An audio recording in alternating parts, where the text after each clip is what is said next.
The banana you ate this morning is in serious trouble. Almost every banana sold worldwide is one single variety called the Cavendish.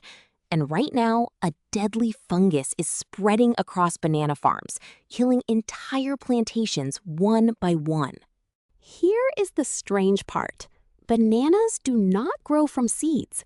Every Cavendish banana is a clone, grown from a cutting of the same plant. That means every banana shares the exact same DNA and the exact same weakness. This has happened before.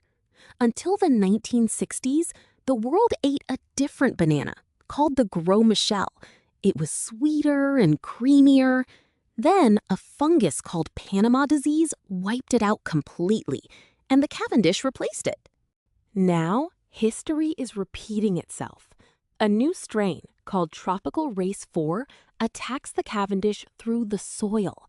It cannot be killed with fungicide. Once it infects a farm, that land is poisoned for decades.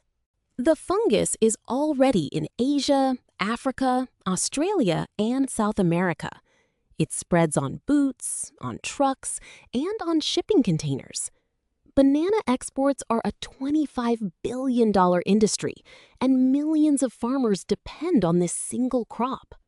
Scientists are racing to save the banana. Some teams are breeding wild banana varieties with natural resistance. Others are editing the Cavendish genome directly.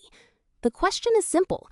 Can science win the race before the Cavendish disappears from store shelves forever?